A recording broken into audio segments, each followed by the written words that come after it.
ایک حدیث میرا دل کرتا ہے آپ کو یاد ہو جائے، مستدرک للحاکم میں حدیث ہے۔ حضرت انس بن مالک رضی اللہ تعالیٰ عنہ فرماتے ہیں ایک بھائی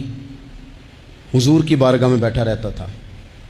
نکما نہیں تھا، شارحین حدیث کہتے ہیں کہ کسی مجبوری سے وہ کام نہیں کر پاتا تھا، یا کرتا تھا تو کام آگے نہیں چل پاتا تھا، ذہنی صلاحیت ہی شاید زیادہ نہیں تھی۔ یہ حدیث مشکات میں بھی موجود ہے، مستدرک للحاکم میں بھی موجود ہے۔ حضرت انس بن مالک رضی اللہ تعالیٰ عنہ فرماتے ہیں وہ حضور کی بارگاہ ناز میں بیٹھا رہتا تھا، اس کے بھائی نے آ کے شکایت کی، یا رسول اللہ صلی اللہ تعالیٰ علیہ وسلم، یہ کوئی کام ہی نہیں کرتا، کوئی محنت نہیں کرتا، کوئی جدوجہد نہیں کرتا، آگے نہیں بڑھتا،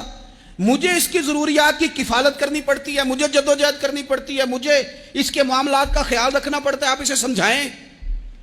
تو حضور نے بہت سارے لوگوں کو سمجھایا جو کام نہیں کرتے تھے۔ ہمیں سیاستہ میں وہ حدیث بھی ملتی ہے جس بندے کو نبی پاک صلی اللہ علیہ وسلم نے کہا تھا کہ تیرے پاس جو بھی گھر میں ہے لا، تو وہ پیالہ اور کمبل لائے تھے، حضور نے بیچ کے کہا تھا جا کلاڑا خرید کے لا اور لکڑیاں کاٹ کے تو بیچ کے اپنا اور اپنے گھر والوں کا پیٹ پال۔ یہ ساری باتیں اپنی جگہ پر یہاں نبی پاک نے ایک روحانی مسئلے کا حل بھی بتایا۔ اللہ کے محبوب علیہ السلام سے عرض کی حضور یہ یہیں بیٹھا رہتا ہے اور سارے ہی کام مجھے کرنے پڑتے ہیں۔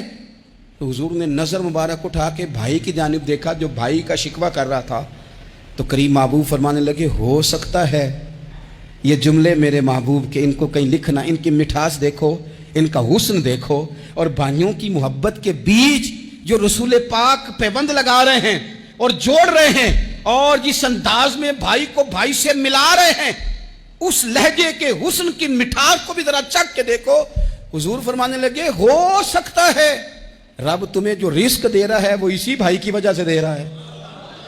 بھائی پائیاں دے ویری ہوندے تے بھائی ہی پائیاں دیاں باواں، او بھائی ہو سکتا ہے اس کی وجہ سے تجھے مل رہا ہو، اس کی وجہ سے۔ وہ دروازے نہ بند کریں جن دروازوں کی برکت سے روزی آتی ہے، کبھی بھی وہ کام نہ کریں جن کاموں کی اگر آپ کو کل تک برکت تھی، کل تک کام ٹھیک چل رہا تھا، کل تک نظام بہتر تھا، اور آج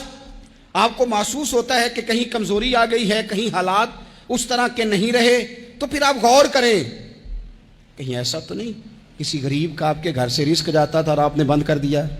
کسی کی مدد ہوتی تھی آپ نے بند کر دی، کسی کے ساتھ شفقت ہوتی تھی آپ نے بند کر دی، کوئی شخص آپ کی وجہ سے تسلی میں تھا اور پھر آپ نے اسے تکلیف میں ڈال دیا۔